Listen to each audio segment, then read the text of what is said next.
Chapter 3. Heliod took the form of an ordinary man and stood on the crown of rock overlooking the vast rolling sea. The sky was cloudless, an endless blue above the dark depths of the ocean. "Sister," he called. The winds bowed low in his presence and let his voice ring unobstructed to the edges of the land. A dark cloud eased across the horizon, and the gusts of bitter wind lashed his rock. It was a sure sign that Keranos, god of storms, was watching even though he was not wanted. Heliod drew himself taller, still a man, but towering to the sky. In this form, he was much like the colossal men of old, now gone from the mortal realm. "Sister, I must speak with you," he commanded. Then he glowered at the sky, where Keranos sulked in a grey fury. "Go back to your mountain top, Keranos. I am not interested in you." The sea raged in response to his reprimand, so he knew that Theros, god of the sea, was listening after all. An unnatural undulation of a female voice pulsed beneath the depths and bubbled its way to the surface, echoing across the choppy waves. The chanting sound grew louder until a powerful geyser of water burst up from the floor of the ocean and blasted into the sky. Thundering waves radiated out from the shaft of water, which reached for Nyx and then cascaded back to the sea. Thesa's arrival was accompanied by a wall of water that smashed against Heliod's rock. The force would have flattened an ordinary man, but Heliod was now a pillar of marble, 100 feet high and hollow. He was filled with the dark, starry sky of Nyx, the god's realm. The depths of his being was inhabited with constellations and the eternal void, as it was with all gods, creations. Unlike this mortal realm, which had edges, Heliod was endless and unfathomable, and now angry. "Theros!" he raged so loudly he startled Keranos, and in response, streaks of lightning blazed across the stormy sky. The female voice ceased abruptly. A pool of water calmed itself in the midst of the tumultuous waves. Heliod became a beam of sunlight and shone down on this calm sigh of the sea. Out of the waves rose his sister, Theros, now a giant squid, her one great eye staring at him defiantly. She knew Heliod fancied himself the head of the pantheon, but the waters held more secrets than the blazing sky could comprehend. Theros did not bow to the sun god, but she deigned to emerge a little from her watery domain. "Where have you been?" Heliod asked. He had a fondness for Theros, and it irked him when she disappeared for ages in the inky blackness of the oceans beyond the extent of his rays of light. "You upset Keranos," she said disapprovingly. She took her favored form, a sleek triton, and swam circles around the perimeter of her calm pool. Beyond the tranquil circle, sirens wheeled through the sky in agitation. Creatures like sirens, who had little capacity for mortal language, were still attracted by God-speak, the multifaceted language spoken by the gods. Heliod could communicate with many of his world's lesser beings, often in their own language, but sirens were Thesa's children. Their squalling merely hurt his ears. "I wish to tell you something. You, and no one else," Heliod replied. "You see wider and farther than me. You see more than our brothers and sisters combined." He meant to flatter her and keep her attention. He gathered seawater to him in great handfuls, but she showed her disinterest. The waves knotted themselves around him and fell away in unnatural patterns, more like woven cloth than the natural waves. "Was my voice not clear?" beneath fathoms of the sea? Heliod asked pointedly. There are civilizations beneath the waves, Thesa bragged. Erebos thinks of himself as a mighty king of the underworld, but even his boundaries are narrower than mine. I have seen the edges of your sea, Heliod said, although it was not precisely true. I have seen the roof and the floor. I would not be so boastful, queen of dead-eyed fish. His insult incensed her, as he had intended. Around them, the waves became like mountains, crashing down and rising up as if to leap into Nyx itself, which was not possible, of course. The boundary between the realms was inviolable, except by the gods, who could move freely among them. That was the order of the world.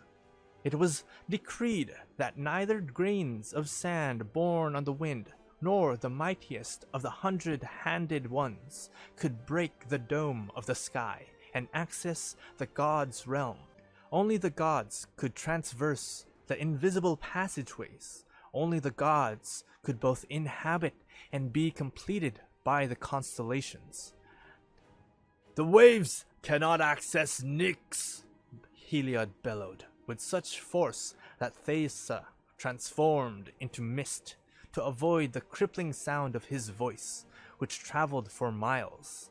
Miles away, his power overturned a small sailing vessel, which crashed into the rocks and was claimed by the depths of Thesa's kingdom. Perforos's sword crossed the boundary, Thesa reminded him. All things are possible if a god wills it to be so. So it's Perforos again, trying to destroy me, he said.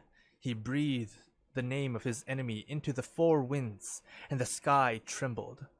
What do you want? Thesa said with irritation.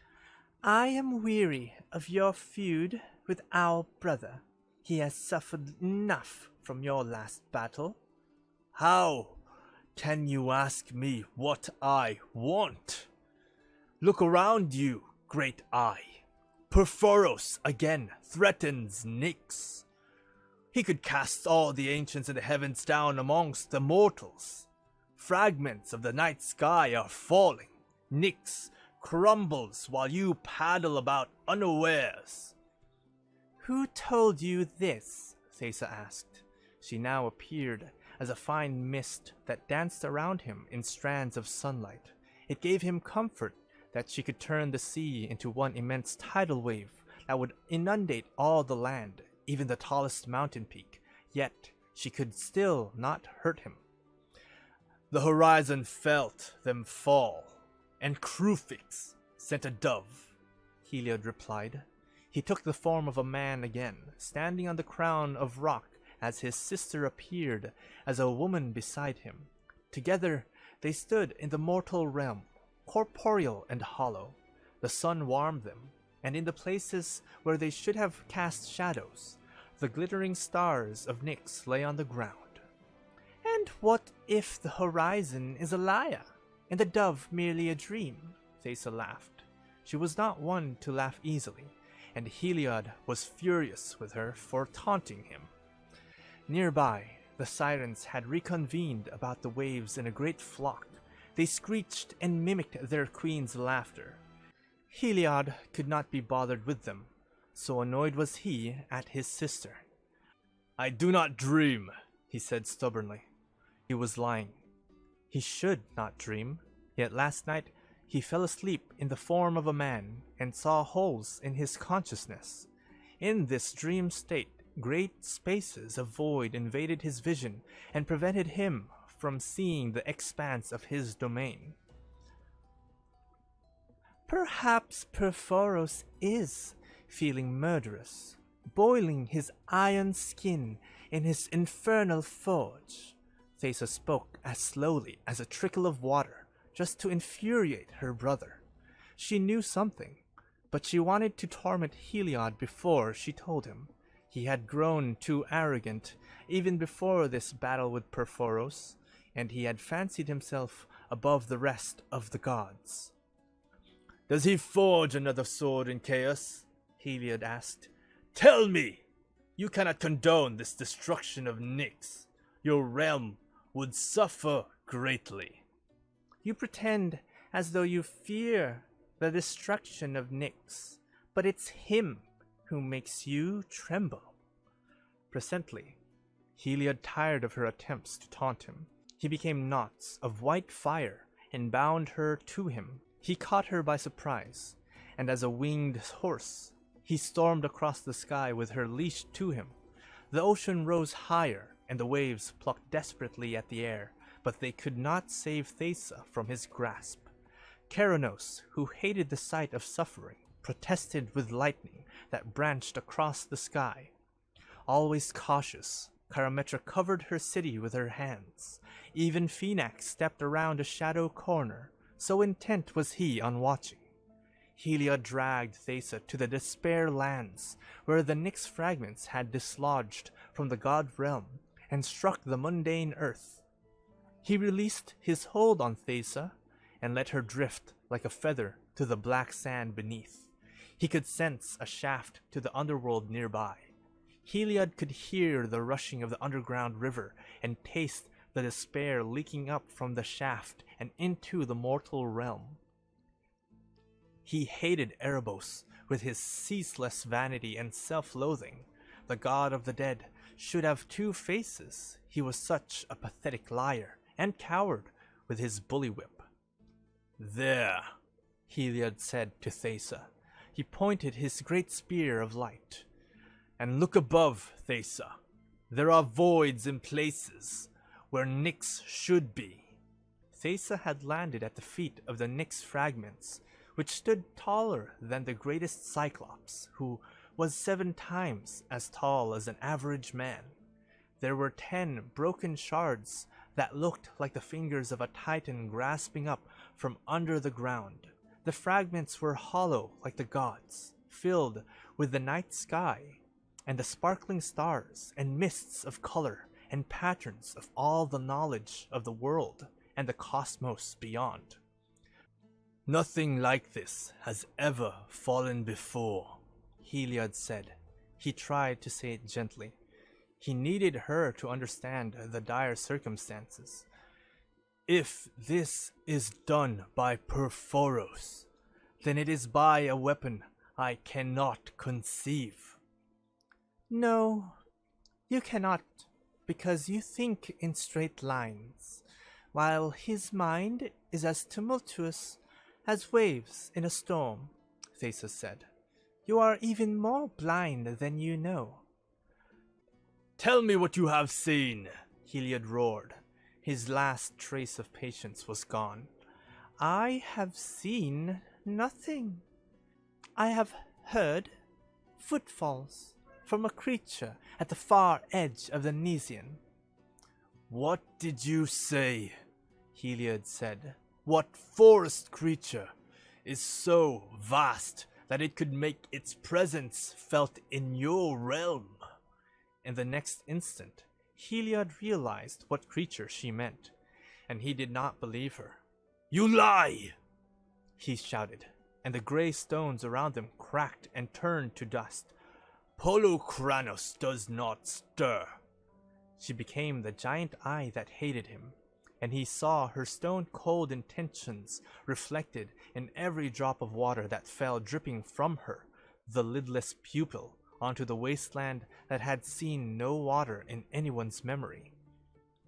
In the distance, her waves pitched and roiled as she spat out her indignation at being dragged across the sky. A great shadow will swallow the sun, she raved. A war will rage across the land, and my children will feast on the drowned corpses of your favored ones. And Heliod was sad because Thesa had been his favorite among his sisters and brothers. She became feral, which was nothing he had seen from her before. She lashed at his face with razor-sharp pincers. He felt pain, though he did not know how she accomplished harming him because they stood in the mortal lands and not in Nyx. A god shouldn't be able to hurt another outside of Nyx. It should not be possible, except that something was very wrong with their world. That was what he had been trying to make her understand. He needed to know what damage Perforos inflicted and how. It was not just for him, but for the sake of every living thing. But Thesa had set logic aside for the sake of her pride. He lost his temper and struck her with his spear of light, catching her in a vulnerable state between forms. The rules of the world had been broken, and the blow nearly split her in half.